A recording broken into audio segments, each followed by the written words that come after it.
Sumu sir, நீங்கள் மத்திய அமைச்சர் ராம்தாஸ் அத்வாலேயுடைய கருத்திலிருந்து தூங்கலாம். இந்தியா கூட்டணியில் திமுக இல்லாததால் தொகுதி மறுவரையை மசோதாவை நிறைவேற்றுறதுல சிக்கல் இல்லைங்கிறாரு. எந்த புள்ளியில் அவர் அப்படி சொல்கிறார்? வெளிப்படையான விஷயம். இப்போ திமுக கட்சி திமுக வந்து நாடாளுமன்றத்தில் இந்த மசோதாக்களை ஆதரிக்கும், இல்லை குறைஞ்சபட்சம் வெளிநடப்பு செய்யும் அந்த நேரத்தில். ஏன்னா அங்கே அவையில் கலந்துக்கிறவங்கள வச்சு தானே அதில் தான் வந்து டூ தேர்டு தேவைப்படும். இது அரசியலமைப்பு சட்டம் சம்பந்தமாக மசோதா அப்படிங்கிறதுனால டூ தேர்டு தேவை. அந்த டூ தேர்டுக்கான ஒரு முயற்சியில் தான் போயிட்டுருக்கு. அதில் பாஜகவுக்கு வேறு சில ப்ளஸ் இருக்குது. இப்போ திரிணாமுல் காங்கிரஸ்லேருந்து பிரிந்த 20 எம்பிக்கள் அவங்க வந்து ஒரு இப்போ இந்திய தேசியவாத குடிமக்கள் கட்சின்னு இது வரைக்கும் யாருக்கும் பேரே தெரியாத ஒரு கட்சியில் போய் சேர்ந்து அந்த 20 எம்பிக்களும் என்ன பண்ணிட்டாங்கன்னா நாங்கள் என்டியில் இருக்கிறோன்றாங்க. அது ஒரு ப்ளஸ் அவங்களுக்கு இருக்குது.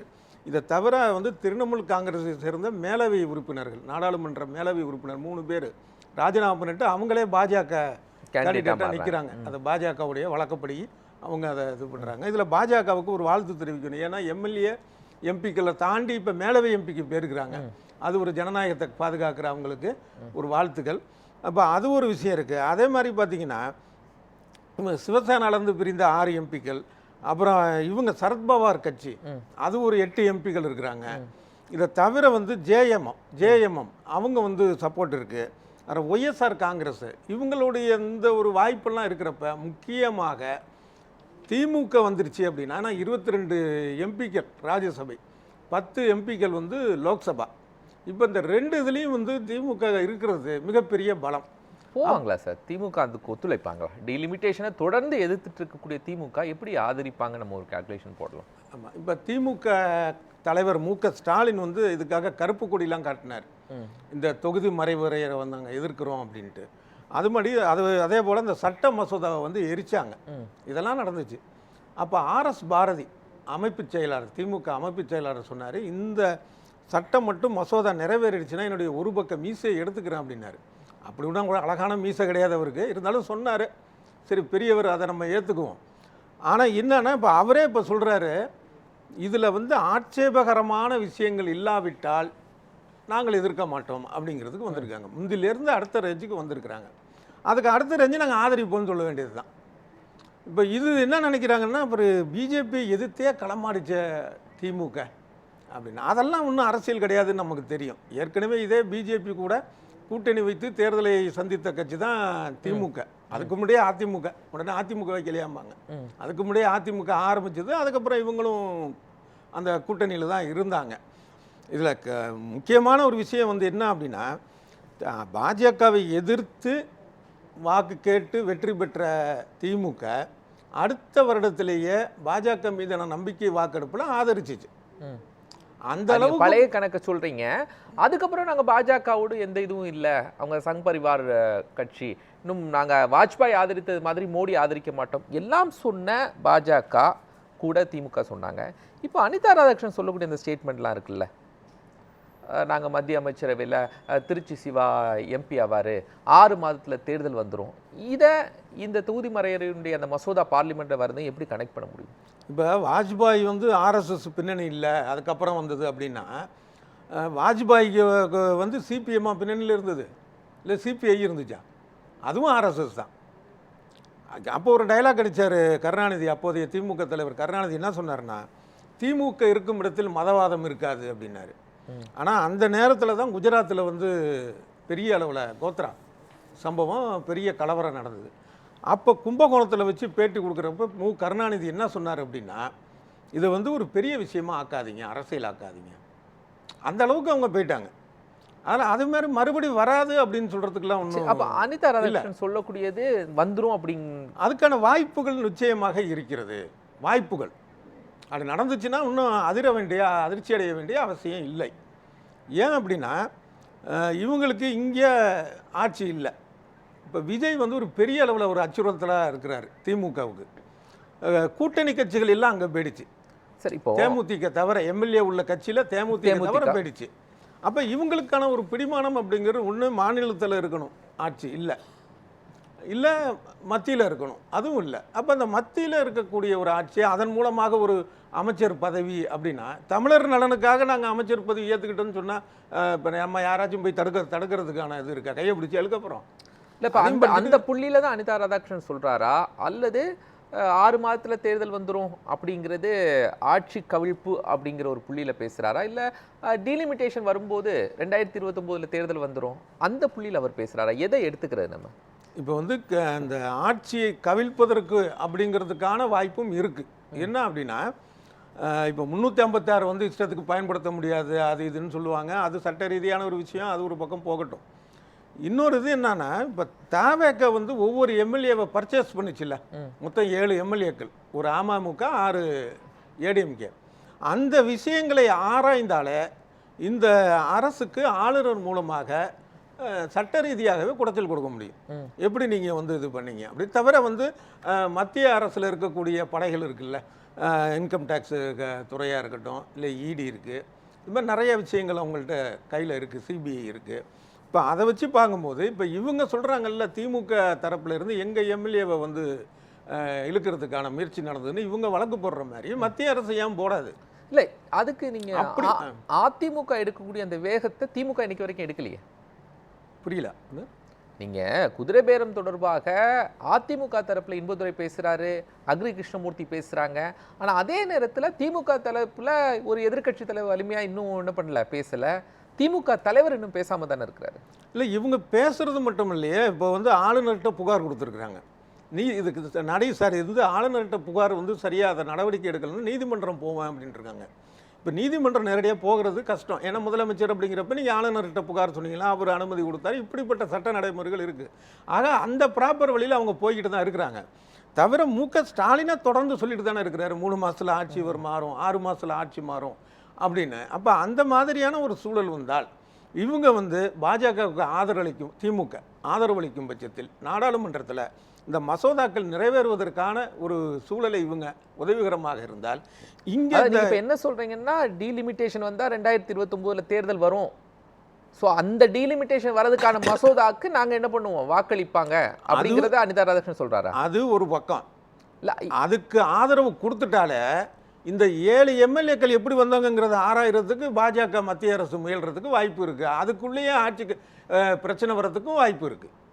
அது ஒரு வாய்ப்பு. 2029ல் நாடாளுமன்ற தேர்தலோட சட்டமன்ற தேர்தல் வருதுங்கிறது ஒரு வாய்ப்பு.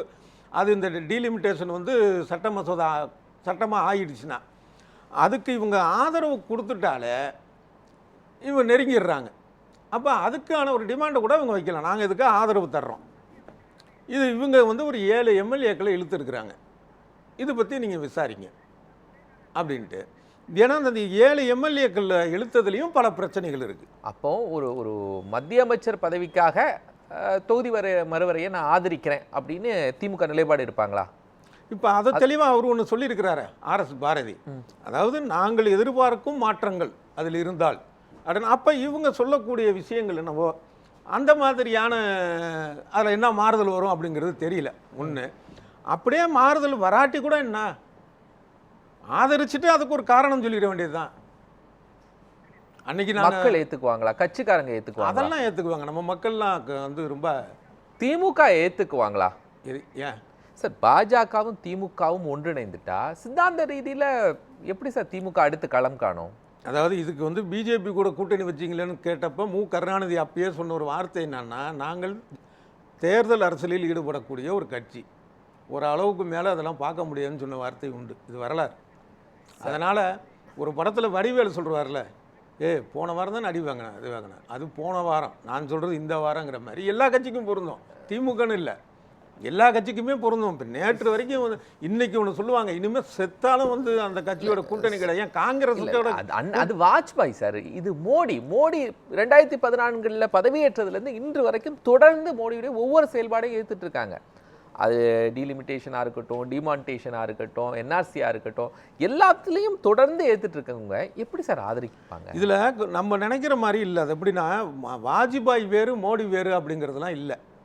இப்போ உதாரணமாக ஒரே ஒரு உதாரணம் சொல்கிறேன். என்னன்னா, இங்கே இந்தி திணிப்பு எதிர்த்து மிகப்பெரிய ஒரு போராட்டம் நடக்குது. அப்போ வந்து ஒரு சட்டம் கொண்டு வரக்கூடிய ஒரு சூழலில் அதை வந்து வாபஸ் வாங்குறாங்க இந்திரா காந்தி. அதை வாபஸ் வாங்கினது தப்பு, இந்த இந்து திணிப்புக்கு ஆதரவான அந்த மசோதாவை கொண்டு வந்தே ஆகணும்னு பேசுனது வந்து வாஜ்பாய்.